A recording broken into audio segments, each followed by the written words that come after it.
My name is Aurora. I am 35 years old, and I live in a simple apartment in the city. The sound of a silver fork hitting a china plate usually signals the end of a meal. At my parents' house, it usually signaled the beginning of an attack. We were having cheesecake. My 10-year-old son Marcus was pushing the crust around his plate. He was quiet. He is always quiet here. He knows the rules of this house better than I do. Stay small, say little, and try not to be a target. My sister, Lauren, wiped her mouth with a napkin. She looked at Marcus, then she looked at me with that smile she always uses. It is a smile that looks nice but feels like ice. "You know, Aurora," she said, her voice loud enough for everyone to hear. "I was watching Marcus all night. He seems so disconnected." She took a slow sip of wine and smirked over the rim of the glass.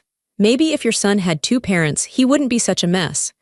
The room went deadly silent. I looked at my mother. She didn't scold Lauren. She just nodded as if Lauren had stated a simple fact like the weather forecast. I looked at my father. He kept eating, refusing to make eye contact. Then I looked at Marcus. His ears turned bright red. He put his fork down gently and shrank into his chair, trying to disappear. For 4 years since my husband died, I have swallowed every insult. I have stayed silent to keep the peace. But looking at my son's humiliated face, I felt something inside me harden. It wasn't anger. It was resolve. Peace is expensive. And tonight, I decided I was done paying for it. But before I tell how everything, flip like and subscribe and tell me in the comment where are you watching from. My name is Aurora. I am 35 years old. To understand why that dinner was the end, you have to understand the beginning. You have to understand the last 4 years of my life. It started on a Tuesday. Tuesdays are supposed to be boring. They are supposed to be for grocery shopping and laundry. But that Tuesday was the day 2 police officers knocked on my door. They took their hats off. I knew right away. You don't take your hat off for good news. They told me my husband, Greg, was gone. A truck had swerved. It was instant. That was the moment my life broke into 2 pieces, before and after. In the before, I was just Aurora. I was happy. Greg and I weren't rich, but we were solid. We paid our bills. We went to the movies on Fridays. We laughed a lot. We were building a good life for Marcus.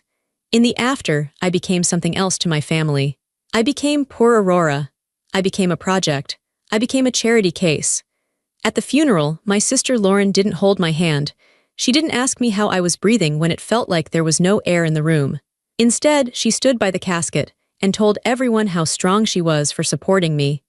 She wore a dress that was a little too tight, a little too fancy for a funeral. She cried loudly, even though she and Greg had never really gotten along.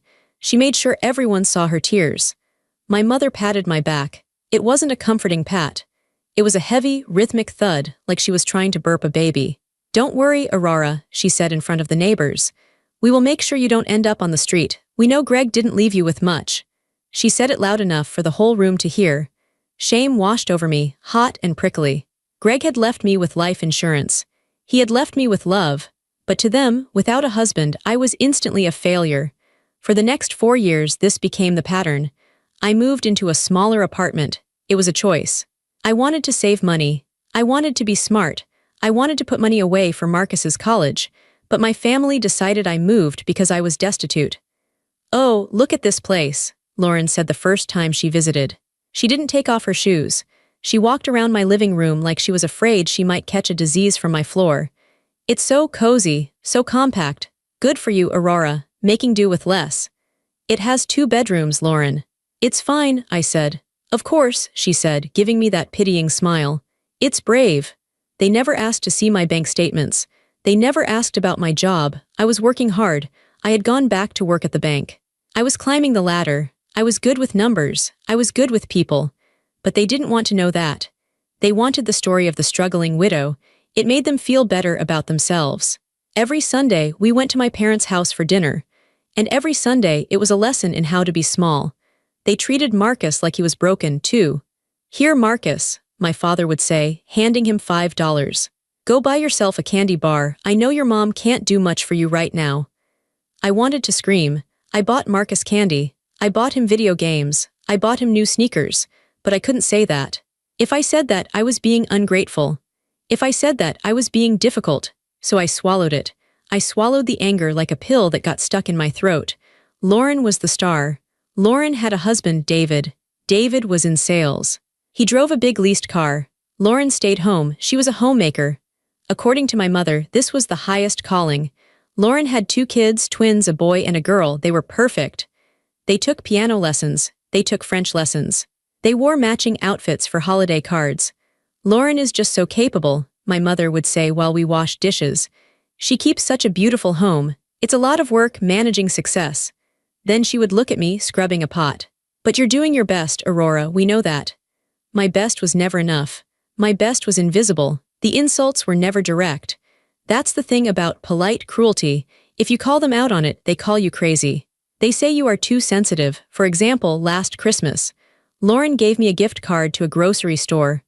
I just thought, she said in front of everyone, that this would help with the essentials. You know, milk, eggs. So you don't have to worry this month. I was wearing a silk blouse I had bought for myself with my bonus check.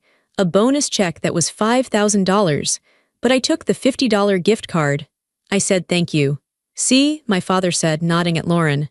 Your sister is so thoughtful. You should be grateful, Aurora. Grateful. That was the word they used to chain me down. Be grateful we feed you on Sundays.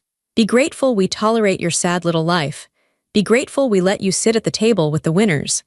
I looked at Marcus during those years. I saw him changing. He used to be loud. He used to run and jump. But in that house, he became a shadow.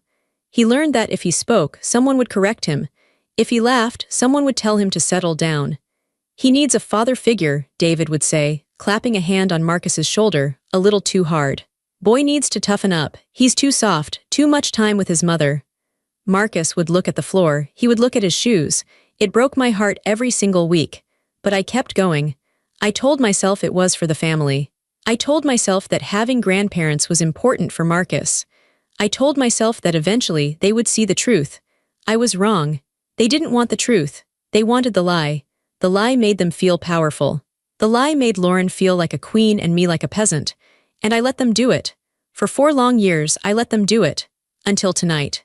The Sunday of the dinner started like all the others, but the air felt heavier. Maybe it was the heat. It was a humid evening. Or maybe it was just my limit approaching, even if I didn't know it yet. We arrived at my parents' house at 5 p.m. sharp. Being late was a sin. Lauren, of course, arrived at 5:15 p.m., but for her, it was an entrance.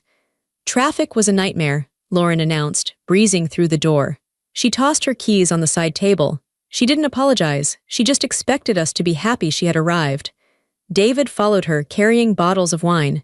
Expensive wine. Or at least wine with fancy labels. Only the best for the family, David said, booming his voice. He didn't look at me. He rarely looked at me. I was part of the furniture. We sat in the living room first. This was the ritual. We had to sit and listen to Lauren's week. We are exhausted, Lauren sighed, draping herself over the sofa. Just exhausted. We're planning the trip to Italy for next summer, and the logistics are a nightmare. First class is so booked up already. Italy, my mother gasped, clasping her hands. Oh, Lauren, how wonderful. You work so hard, you deserve it. I sat in the corner chair. I sipped water. I had been to Italy 2 years ago. I took Marcus. We went to Rome and Florence. We ate gelato every day. I paid for it in cash. I never told my family. I knew if I told them, they would say I was being irresponsible with my pennies. So I let them believe I had gone camping. Aurora, Lauren said, turning to me. I can probably bring you back a souvenir, maybe a keychain or something. That would be nice, I said. My voice was flat. Then we moved to the dining room. The table was set with the good china. My mother had made a roast. It smelled rich and salty. The conversation continued to revolve around Lauren. Her twins, Sophie and Liam, were not there. They were at a leadership camp. They are just thriving, Lauren said, cutting her meat. Sophie is top of her class in violin. And Liam, well, the coaches say he's a natural athlete, a natural leader just like his father. David beamed. He chewed with his mouth open just a little. Genes, babe. It's all genes. Then the focus shifted. The spotlight moved from the golden children to the problem child, to Marcus. Marcus was sitting next to me. He was eating quietly. He had cut his meat into tiny, perfect squares. He was trying to be invisible. So Marcus, Lauren said, her voice changed pitch. It went from bragging to that fake, sugary concern. How is school? Still struggling with math? Marcus looked up, startled. I got a B on my last test. A B, Lauren chuckled. It wasn't a nice laugh. Well, that's passing, I suppose. Sophie got an A+, but she studies with a tutor 3 times a week. I guess you don't have those resources. He's doing fine, I said. I tried to keep my voice steady. He's on the honor roll. Honor roll? My father scoffed. He reached for the bread. Honor rolls aren't what they used to be, Aurora. They give those out to everyone now, participation trophies. It's not a participation trophy, Marcus said softly. I worked hard. Speak up, son, David barked. Don't mumble, men don't mumble, Marcus flinched. He dropped his fork. It clattered loudly on the plate. See, Lauren said, gesturing with her wine glass. He's so jumpy, he's so withdrawn. This is where the conversation usually ended. They would make their dig, and I would change the subject. I would ask about the weather, I would ask about the garden. But tonight, Lauren didn't stop. She was drunk on her own superiority. She wanted more. I was talking to my friend Susan the other day, Lauren said, looking around the table to make sure she had everyone's attention. She's a child psychologist. I described Marcus to her. My blood went cold. You talked to a stranger about my son. She's not a stranger, she's a professional, Lauren snapped. And she agreed with me. She said boys raised by single mothers often have these deficits. They lack confidence. They lack drive. They end up like Marcus. Lauren, I said, a warning tone entering my voice. I'm just trying to help Aurora, she exclaimed, looking at our parents for support. Someone has to say it. You're too soft on him. You're babying him because you feel guilty about Greg. That is enough, I said. Is it? Lauren leaned forward. Her eyes were cruel. Look at him, Aurora. He can't even look me in the eye. He's 10 years old and he acts like a frightened rabbit. Maybe if your son had 2 parents, he wouldn't be such a mess. That was the moment. The room went silent. My mother nodded. Lauren is just concerned, Aurora. She wants what's best. My father kept eating. Marcus looked at me. His eyes were wide. They were wet. He looked like he was waiting for me to apologize to them. He was waiting for me to smooth it over. He was waiting for me to accept the insult like I always did. I looked at his plate. He hadn't touched his food since the attack started. Something inside me snapped. It wasn't a loud snap. It was a quiet click, like a lock turning. I put my napkin on the table. I didn't throw it. I placed it gently next to my plate. Excuse me, I said. Running away to cry? Lauren asked, smirking. Go ahead, we'll save you some dessert. I didn't answer. I stood up. My legs felt strong. I wasn't shaking. For the first time in 4 years, I wasn't shaking. I walked out of the dining room. I walked to the hallway where I had left my purse. I wasn't running away. I was getting ammunition. The hallway was cool. I took a deep breath. I could hear them talking in the dining room. She's so dramatic, Lauren was saying. I try to give her advice and she falls apart. It's pathetic, really. She's had a hard time, my mother said, but her voice lacked conviction. But you're right, Lauren. She needs to face reality about that boy. I opened my large tote bag. Inside, nestled between my wallet and a pack of tissues, was a manila folder. It was plain. It was beige. It looked like nothing special. But inside that folder was a nuclear bomb. I had brought it today for a different reason. I had planned to talk to my father privately after dinner. I wanted to show him something about the family trust, but plans change. I picked up the folder. It felt heavy in my hand. I walked back into the dining room. They stopped talking when I entered. They expected me to have red eyes. They expected me to look defeated. I didn't. I looked calm. I felt a strange, cold clarity. I walked to the table. I didn't sit down. I stood at the head of the table between my mother and father. I'm not dramatic, Lauren, I said. My voice was even. It wasn't loud, but it cut through the room like a knife. Oh, please, Lauren rolled her eyes. Sit down, Aurora. You're making a scene. I think you should listen, I said. I placed the folder on the table. I slid it across the white tablecloth. It stopped right in front of Lauren's wine glass.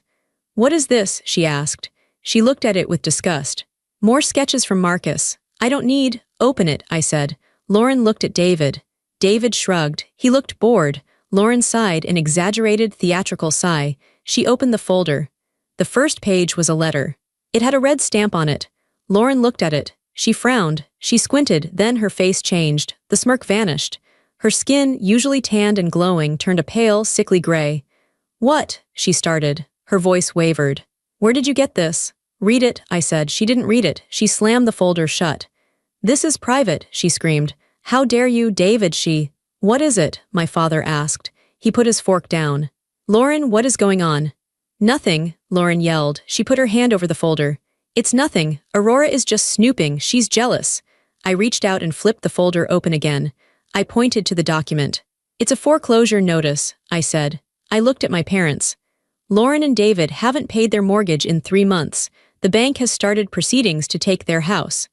The silence that followed was different than before. It wasn't the silence of awkwardness. It was the silence of shock. That's impossible, my mother said. She laughed nervously. Lauren lives in the estates. David is a top salesman. David lost his job 6 months ago, I said. I looked at David. He was staring at his wine glass, his face bright red. He couldn't look at anyone. He was fired for padding his expense reports. Fraud. My father looked at David. Is this true? David didn't answer.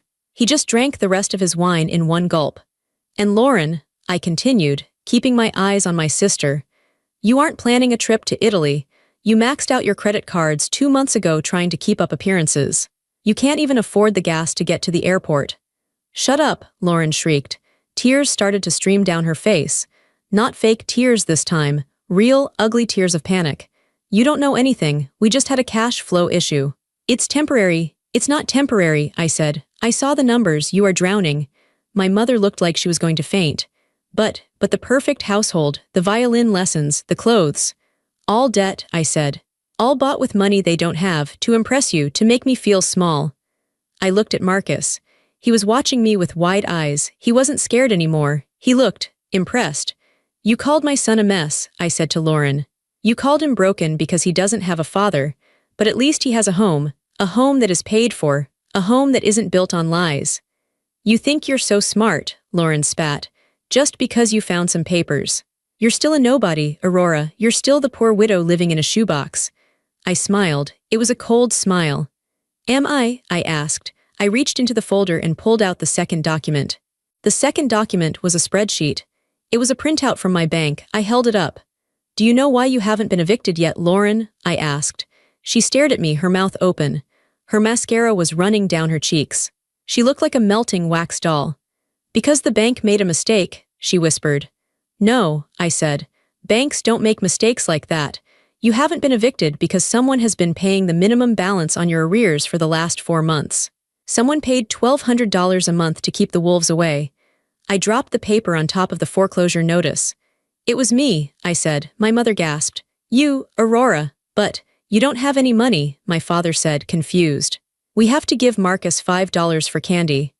I have the money, I said. I paid it because of the twins, Sophie and Liam. They are innocent.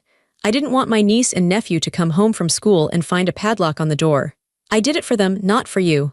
Lauren looked at the paper. She saw the transfer numbers. She saw my name.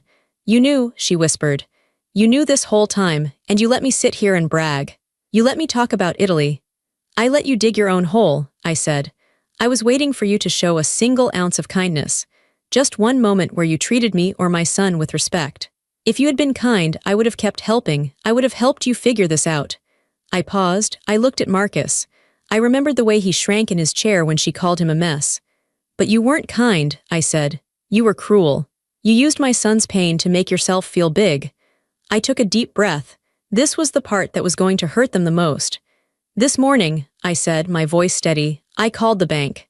I told them to reverse the last 4 payments. I told them they were unauthorized transfers. David's head snapped up. You did what? I reversed the payments, I repeated. Since you like to talk about 2 parents managing a household, I figured you 2 could handle it. No, David said. He stood up. He was panic-stricken. Aurora, you can't. If those payments are reversed, the total arrears hit immediately. We'll be in default, immediate default. I know, I said. I'm a loan officer. I know exactly how it works. How much? My father asked. His voice was shaking. How much do they owe now? I looked at the paper. I didn't need to look. I had the number memorized. $18,662, I said. Due immediately. Or the sheriff comes on Tuesday. The number hung in the air. $18,662. To my parents, who thought I was destitute, it was an impossible number. To Lauren and David, it was a death sentence for their lifestyle. You have to fix it, Lauren pleaded. She reached out and grabbed my arm. Her grip was desperate. Aurora, please, reauthorize the payments. I'll pay you back, I swear. Don't let us lose the house. Think of the twins. I pulled my arm away. I brushed the spot where she had touched me. I am thinking of the twins, I said. Maybe if they have parents who are honest, they won't grow up to be bullies. Mom. Dad, Lauren shrieked, turning to our parents. Make her fix it, she's ruining us. My mother looked at me. She looked different. She didn't look at me with pity anymore. She looked at me with fear. She realized she didn't know the woman standing in front of her. She didn't know me at all. Aurora, my mother said softly.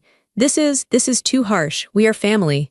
Family, I laughed. It was a short, dry sound. Family doesn't humiliate a 10-year-old boy at dinner. Family doesn't kick a widow when she's down just to feel tall. I looked at my father. You agreed with her, Dad. You nodded when she insulted Marcus. You let it happen.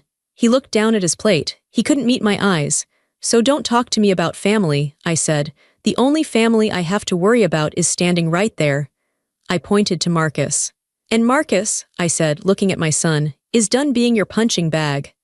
I turned back to Lauren. The money is gone, Lauren. It's back in my account. You have until Tuesday to find $18,000. Maybe you can return those designer shoes you're wearing. That might cover the interest. The room was silent again.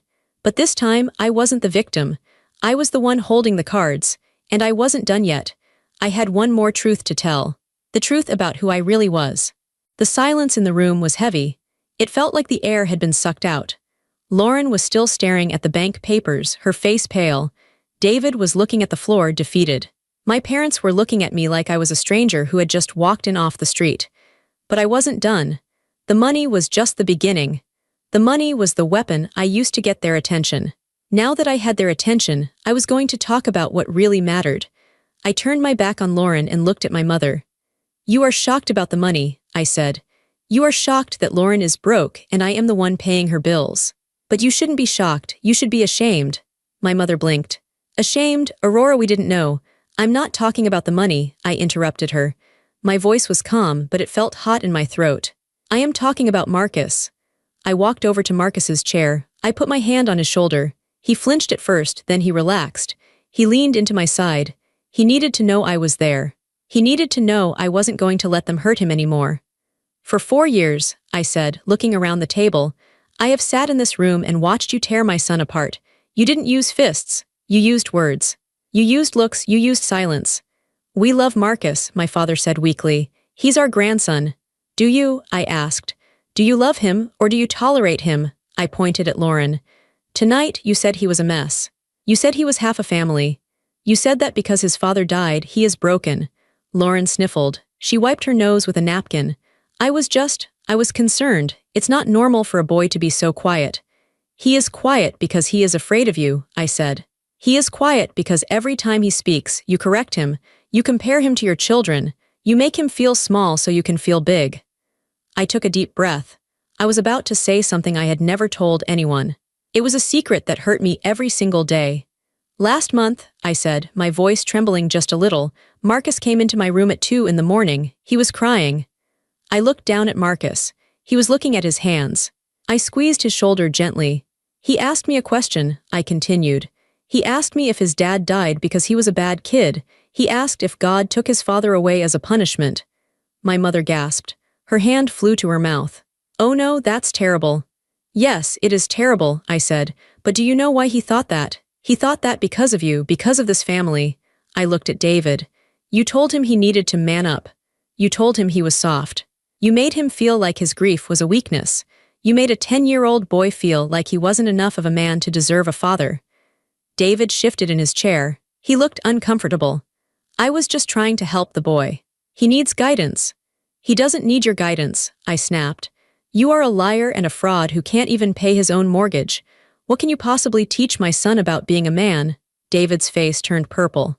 He opened his mouth to shout, but he closed it again.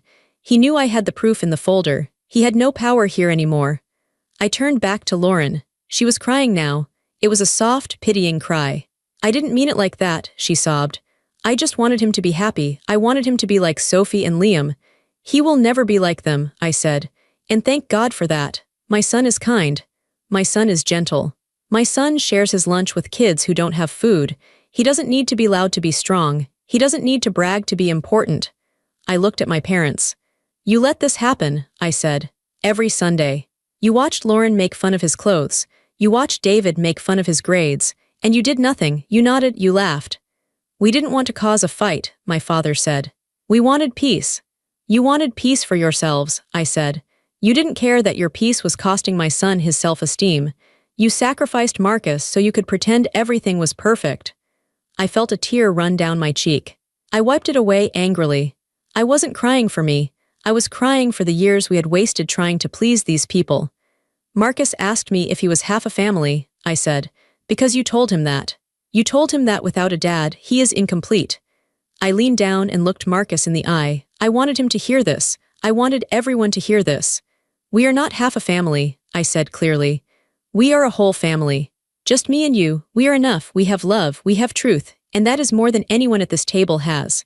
Lauren was sobbing harder now. Aurora, stop, please, I'm sorry, I'm so sorry. I looked at her. Her face was red and blotchy.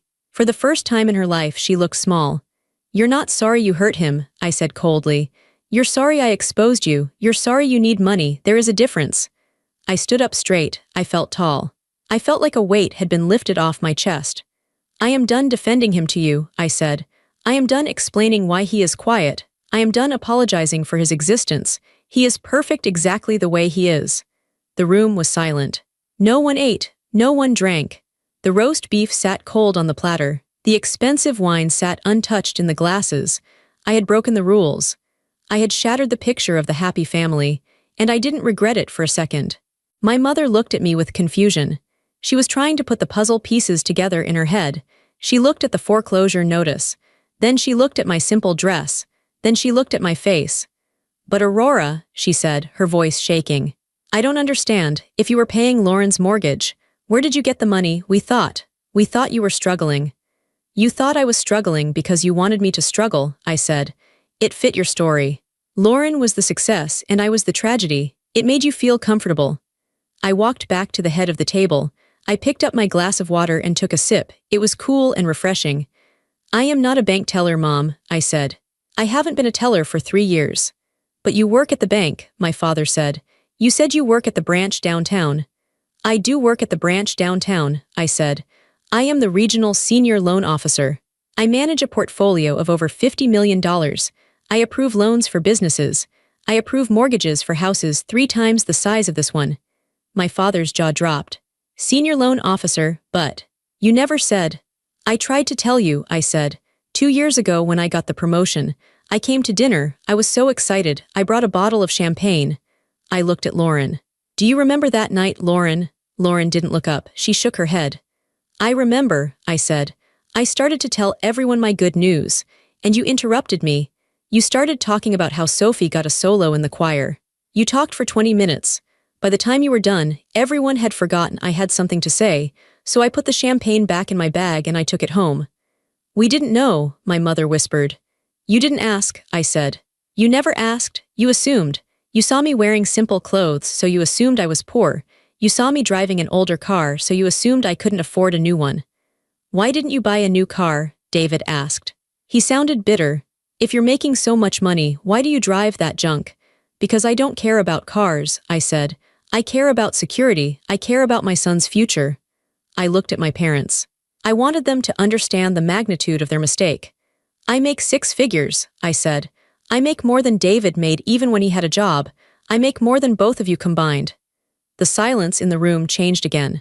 It wasn't just shock anymore, it was embarrassment. My parents realized they had been giving $5 to the wealthiest person at the table. And my apartment, I continued.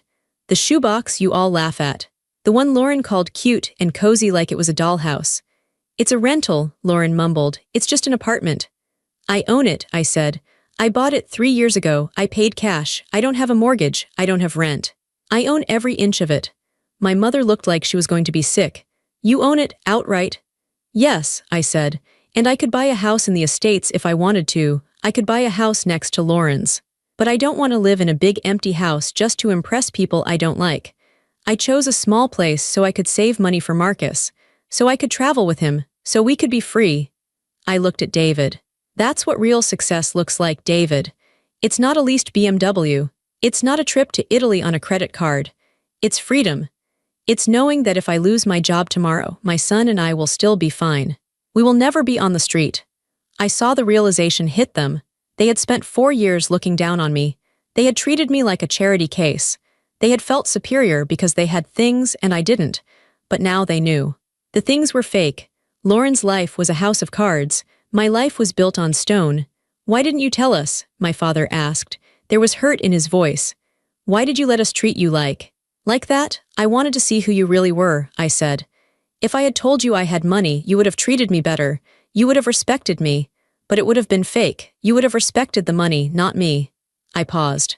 I wanted to see if you could love me when I had nothing. I wanted to see if you could be kind to Marcus just because he is your grandson, not because his mother is rich. I looked at them with sadness. And I got my answer. You couldn't do it, you couldn't be kind, you only respect power, you only respect money. Lauren looked up at me. Her eyes were desperate. She saw a lifeline. Aurora, she said, if you have so much money, if you are doing so well, then you can help us. You can fix this. Please, it's just $18,000. That's nothing to you now. She reached out her hand across the table. We are sisters. You can't let us lose the house. Think of how it will look. I looked at her hand. Her nails were perfectly manicured. They probably cost $50. Money she didn't have. I looked at her face. She wasn't asking for forgiveness. She was asking for a check. She hadn't learned anything. She still thought she was entitled to my help. I smiled. It was a sad smile. You're right, Lauren, I said. It is nothing to me. I could write a check right now and not even notice the money is gone. Her face lit up with hope. Then you'll do it. You'll help. I shook my head. I reached into the folder one last time. I pulled out my phone. I opened my banking app. I tapped on the savings account section. I turned the phone around and held it in front of Lauren's face. Then I showed it to David. Then I walked around and showed it to my parents. The screen showed a balance of $230,450. $230,000, I said. That is just my savings. That doesn't count my retirement. That doesn't count Marcus's college fund. My father stared at the screen. He looked like he was looking at a ghost. He had never seen that much money in one place. Aurora, he whispered. That's a fortune. It's security, I said. It's what happens when you don't spend money trying to look rich. I put the phone back in my pocket. I could save you, Lauren, I said. I could pay your arrears. I could pay your mortgage for the next year. I could save your house. I could save your reputation. Lauren nodded eagerly. Yes, yes, please, Aurora, I'm begging you. But I won't, I said. The hope on Lauren's face shattered. It turned into pure horror. What? Why, you have it, you just showed us. Because my son is watching, I said. I stepped back to Marcus's chair. I put my hands on his shoulders. He felt solid. He felt real. My son is watching me, I repeated. He is learning how the world works. If I pay your bills, if I save you after everything you did to him, what am I teaching him? I looked at Marcus. I would be teaching him that you can be cruel to people and still get rewarded. I would be teaching him that bullies win. I would be teaching him that money matters more than self-respect. I looked back at Lauren. I love my son too much to teach him that. But we're family, my mother cried. You can't just let them fall. They let themselves fall, I said. They spent money they didn't have. They lied, they judged. Now they have to face the consequences. I looked at David. You said Marcus needs to learn to be a man. Well, this is a lesson for you, David. A real man pays his own debts. A real man protects his family by being honest, not by stealing. David put his head in his hands. He was weeping. And you, I said to my parents. You chose a side. You chose the shiny, perfect family. You chose the lies. Now you have to live with that choice. I grabbed my purse. I grabbed the folder from the table. I didn't want to leave it there. I didn't want them to have anything of mine. Come on, Marcus, I said. We're leaving. Marcus stood up immediately. He didn't hesitate. He didn't look back at his grandparents. He didn't say goodbye. He just stood by my side, ready to go. Aurora, wait, my father called out. He stood up. He looked old. He looked tired. If you leave, if you walk out that door, don't expect us to welcome you back. It was a threat. It was the same threat he had used my whole life to keep me in line. Do what we say or you are out. I stopped at the doorway. I turned around. I looked at the dining room. It looked like a battlefield. The fancy dinner was ruined. The family was broken. Dad, I said calmly, I'm not waiting to be welcomed back. I'm quitting. Quitting? He asked. I'm resigning from this family, I said. I'm firing you, all of you. You can't do that, my mother sobbed. I just did, I said. We won't be here next Sunday, we won't be here for Christmas, we won't be here for birthdays. I am taking my son, and I am taking my piece, and I am going home. You'll regret this, Lauren screamed. She was angry now, the begging was over. You'll be alone, you'll be a lonely old woman with nothing but your money. I won't be alone, I said. I have Marcus, and I have myself, and for the first time in 4 years I like myself. I opened the front door. The evening air rushed in. It smelled like rain, it smelled like fresh air. Goodbye, I said. I didn't slam the door. I closed it firmly. Click, it was the most satisfying sound I had ever heard. We walked to the car in silence. My car was a 5-year-old Honda. It was clean and reliable. It was parked next to David's leased BMW. The BMW looked aggressive and shiny. My car just looked like a car. I unlocked the doors. We got in. I sat in the driver's seat and put the key in the ignition, but I didn't turn it. My hands were shaking. Now that the adrenaline was fading, my body was reacting. I gripped the steering wheel tight to stop the shaking. I took deep breaths. In, out, in, out. I was afraid to look at Marcus. I was afraid I had scared him. I had never yelled like that before. I had never been so cold. I was afraid he would think I was mean. Marcus, I said softly, are you okay? I turned my head to look at him in the passenger seat. He wasn't looking out the window. He was looking at me. His eyes were bright. There was a look on his face I hadn't seen in a long time. Mom, he said, I'm sorry about all that, I started to say. I know it was loud, I know it was scary, I shouldn't have. You stood up for us, Marcus said. He cut me off. His voice was strong. What? I asked. You stood up for us, he repeated. You told them to stop. I did, I said. I had to, they were wrong. I know, he said, but nobody ever tells them to stop. Aunt Lauren always wins. Grandpa always agrees with her, but today you made them stop. He looked down at his lap. He was twisting the seatbelt strap in his fingers. Mom, he asked. Yes, honey. Is it true, he asked. What you said. That I'm not a mess. My heart broke all over again. I unbuckled my seatbelt and reached over to him. I grabbed his hand. Oh, Marcus, I said, look at me. He looked up. You are the furthest thing from a mess, I said. You are smart, you are funny, you are the best thing that ever happened to me. Dad would be so proud of you, he loved you so much. Aunt Lauren said, his voice trailed off. Aunt Lauren is unhappy, I said. She is unhappy with her life, so she tries to make everyone else unhappy too. Everything she said about you was a lie. She was just trying to hurt me. She said I have no dad, he whispered. You have a dad, I said firmly. He is in your heart, he is in your memories, and you have me, am I not enough? Marcus smiled. It was a small smile, but it was real. You're enough, he said. You're really strong, Mom. You were like a superhero in there. I laughed. It was a wet laugh, full of tears. A superhero with a bank statement? Yeah, he grinned. You were like, bam, take that, $18,000. We both started laughing. It was a release. The tension in the car evaporated. We laughed until our sides hurt. We laughed at the look on David's face. We laughed at the silence in the room. Did you see Grandma's face? Marcus giggled. She looked like she swallowed a lemon. She did, I agreed. She really did. I wiped my eyes. I turned the key. The engine purred to life. Mom, Marcus said as I put the car in reverse. Yeah. Are we really not going back? He asked. Like ever, I stopped the car for a second. I looked at the big house. The lights were on in the dining room. I could imagine them in there, arguing, blaming each other, panicking about the money. Do you want to go back? I asked him. Do you miss them? Marcus thought for a moment. He looked at the house, then he looked at me. No, he said honestly. I always got a stomach ache before we went there. I don't have a stomach ache now. Me neither, I said. My stomach feels great. So we're free? He asked. Yeah, baby, I said. We're free. I backed out of the driveway. I didn't look in the rearview mirror. I put the car in drive and headed toward the main road. The streetlights blurred past us. We were moving away from the toxicity. We were moving away from the judgment. Hey, I said, I'm starving. I didn't eat any of that roast beef. Me neither, Marcus said. It looked dry anyway. What do you say we get a pizza? I asked. A large. With extra pepperoni. And cheesy bread? Marcus asked, his eyes lighting up. And cheesy bread, I promised. And soda on a school night. Yes, Marcus cheered. He pumped his fist in the air. He looked like a 10-year-old boy again. He wasn't withdrawn. He wasn't a mess. He was just a happy kid going to get pizza with his mom. I drove through the night. The road ahead was dark, but for the first time in 4 years, I wasn't afraid of the dark. I knew where I was going. We got home 40 minutes later. Our apartment building wasn't fancy. It didn't have columns in the front. It didn't have a manicured lawn. But as we walked up the stairs, it felt like a palace. It smelled like our home. It smelled like laundry detergent and old books. I unlocked the door. We walked inside. I turned on the lights. The living room was small. There was a TV, a comfortable sofa, and a bookshelf overflowing with Marcus's comics and my novels.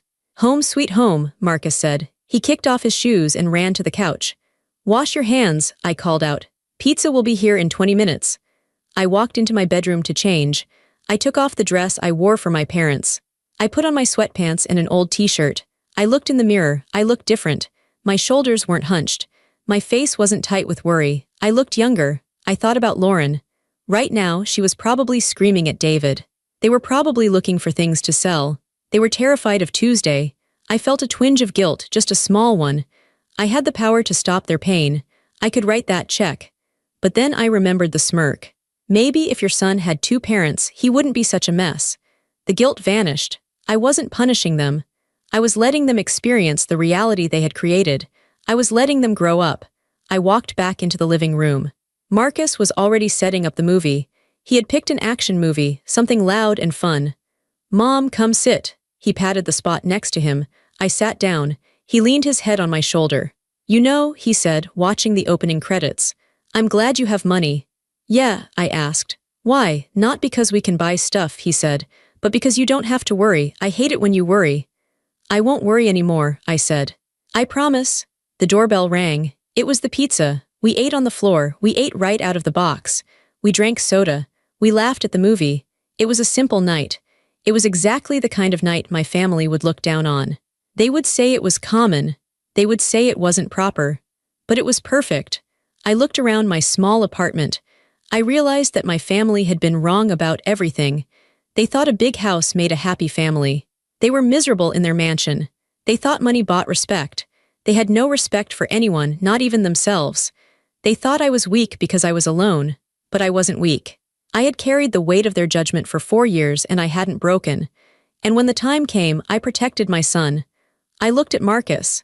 He had tomato sauce on his chin. He was laughing at a joke in the movie. He looked safe. That was the real win. Not the bank account. Not the look on Lauren's face. The win was this. The win was my son feeling safe in his own skin. I realized I had spent so much time trying to earn their approval.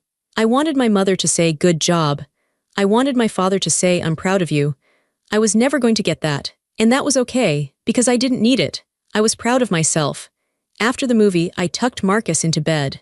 "Good night, superhero," he mumbled, half asleep. "Good night, Marcus," I whispered. I kissed his forehead. I walked to the front door of the apartment. I checked the lock. It was a sturdy lock. It kept the bad things out. It kept the good things in. I thought about my parents' house. The door was always open for appearances, but closed to love. My door was locked. Some doors in life don't need to be closed. You can leave them ajar just in case. But some doors. The doors that lead to pain, the doors that lead to people who make you feel small, those doors need to be locked.